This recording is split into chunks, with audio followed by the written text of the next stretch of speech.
Hello my creative and amazing learners and I hope so आप सभी बहुत अच्छे होंगे। आई विश कि आपकी स्टडी भी बहुत अच्छी चल रही होंगी। सो आज आप लोगों ने थंबनेल देखकर आइडिया लगा लिया होगा मैं किस टॉपिक पे डिस्कस करने वाली हूँ।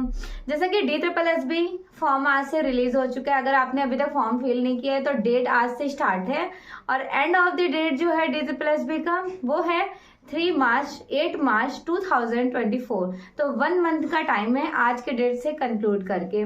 सो एवरीवन आप फॉर्म फिल कर लें।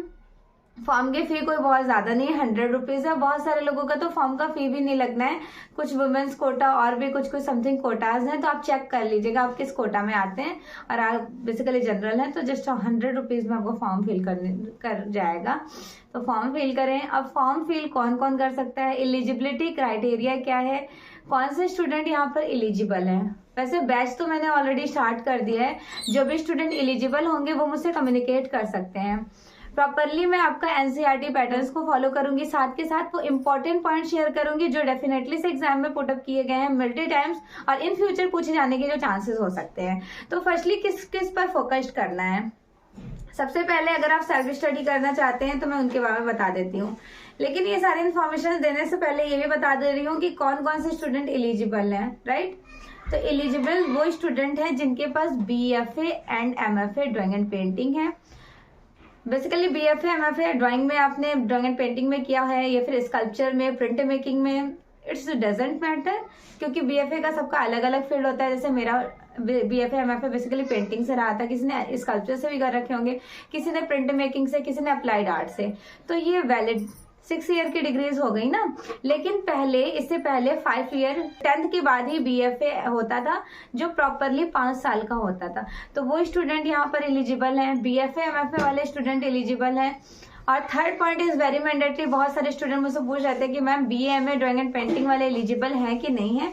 यस, वो भी स्टूडेंट एलिजिबल हैं, ठीक है। वो स्टूडेंट भी एलिजिबल है जिनके पास BA and MA drawing and painting है, क्योंकि बेसिकली इनको 5 ईयर का कोर्स एसेंशियल क्वालिफिकेशंस चाहिए, वैलिड डिग्रीज, राइट। आपने पूछा था मैम BEd या फिर STET। भैया प्रोफेशनल कोर्स करके आए हुए हैं BFA MFA, तो यहाँ पर STET UP TET या फिर अदर कोई BEd वगैरह की कोई रिक्वायरमेंट नहीं है। जहां तक अभी तक नोटिफिकेशंस में कुछ ऐसा मेंशन नहीं किया गया है, क्योंकि हमारा BFA MFA already professional course होता है, राइट।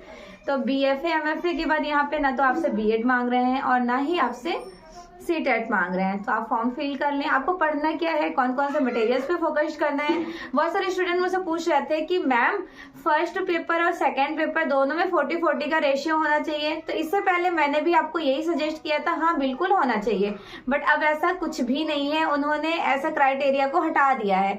जस्ट आपको अब यहाँ पे जस्ट आपका कंपटीशन चल रहा है।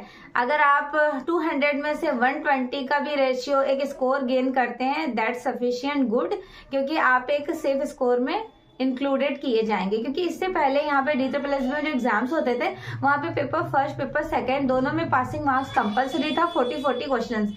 बट अब ऐसा नहीं है, इनको हटा दिया गया है। तो इनके अकॉर्डिंग अब आप सेल्फ स्टडी करना चाहते हैं अपने सब्जेक्ट में, जिनका अपना सब्जेक्ट UP TGT की जो तैयारी कर रहे हैं, ऑफकोर्स उन्होंने बहुत अच्छी तैयारी कर ली है। अब उनको फोकस्ड रहना है, इंडियन आर्ट कंप्लीट पढ़ना है, वेस्टर्न आर्ट कंप्लीट करना है, स्कल्पचर, प्रिंट मेकिंग, ये सारा जो इंपॉर्टेंट नोट्स मैंने आपको शेयर किया उनको बहुत अच्छे से तैयार कर लीजिएगा। और मैं कुछ आपको प्लेलिस्ट सजेस्ट कर रही हूँ कि अगर आप सेल्फ स्टडी करना चाहते हैं, बिल्कुल कहीं से भी आपको नहीं पढ़ना है, कोई बुक्स भी नहीं चाहिए, तो हाँ एटलीस्ट एक अच्छे कोचिंग इंस्टीट्यूशन से ज्वाइन होकर के अपने नोट्स को कलेक्ट कर लीजिए। वो बहुत ज्यादा इंपॉर्टेंट है, क्योंकि इतने कम टाइम ड्यूरेशन में आप कहाँ से क्या क्या कलेक्शंस करेंगे। और मैं ऑलरेडी बैच स्टार्ट कर चुकी हूँ। अगर आपको मेरे टीचिंग एप्टीट्यूड या फिर टीचिंग एक्सप्लेनेशन समझ आता है तो आप मुझसे भी कम्युनिकेट कर सकते हैं। ये देखिए प्लेलिस्ट है DSSB नेम से। DSSB नेम से प्लेलिस्ट है। जब आप इसमें जाइएगा तो आपको बहुत सारे वीडियोस मिलेंगे DSSB के। तो यहाँ पे आपको प्रीवियस ईयर क्वेश्चंस पेपर भी मिलेगा, क्या क्वालिफिकेशंस है उनके बारे में भी मैंने डिटेल में एक्सप्लेन किया है।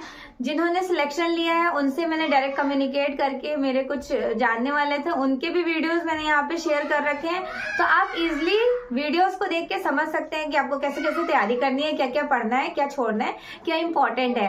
कभी कभी ऐसा होता है ना कि आप बहुत डिटेल में कुछ चीजें पढ़ रहे होते हैं जो इतनी इंपॉर्टेंट होती नहीं है, इसीलिए मैं आपको सजेस्ट कर रही हूँ जो भी कंटेंट इंपॉर्टेंट है उन पर फोकस रहिएगा, और जिनमें कम पढ़ करके मार्क्स स्कोर कर सकते हैं, जैसे फंडामेंटल्स ऑफ आर्ट हो गया, मेथड्स एंड मटेरियल्स हो गए, ये सारी चीजें इंडियन आर्ट, वेस्टर्न आर्ट यहाँ पर पूरी स्कोर कर सकते हैं। रही बात आर्टिस्ट की, तो आर्टिस्ट का क्लासेस भी कंटिन्यूअसली चल ही रहा है, प्रॉपर मैं सारे आर्टिस्ट आपको पढ़ाऊंगी।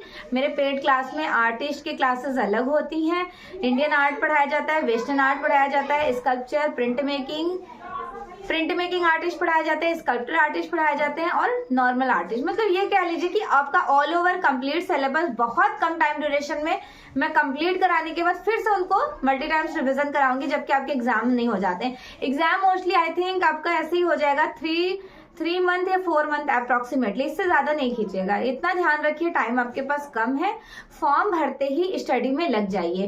पेपर फर्स्ट पे भी फोकस्ड रहिएगा, फर्स्ट पेपर की कहीं से कोचिंग इंस्टीट्यूशन से ज्वाइन हो जाइएगा। और अगर आप सेल्फ स्टडी करना चाहते हैं तो मैंने एक वीडियोस बनाया था, उस वीडियो में मैं बताई भी हूँ कि यूट्यूब पर कौन कौन से टीचर फर्स्ट पेपर की प्रिपरेशन बहुत अच्छे तरीके से करा रहे हैं, आप उनके चैनल को भी फॉलो कर सकते हैं। और सेकेंडरी अपने फाइन आर्ट्स के बारे में बात किया जाए तो फाइन आर्ट्स कंप्लीट इन्फॉर्मेशन आपको यहाँ से मिलेंगे। होप सो सबको समझ आ गया होगा। All the very best, form fill कीजिए। Thank you so much everyone. अगर किसी भी तरह का कोई डाउट्स हो तो आप कमेंट सेक्शन में मुझे कमेंट जरूर कीजिएगा। Again very very thank you so much.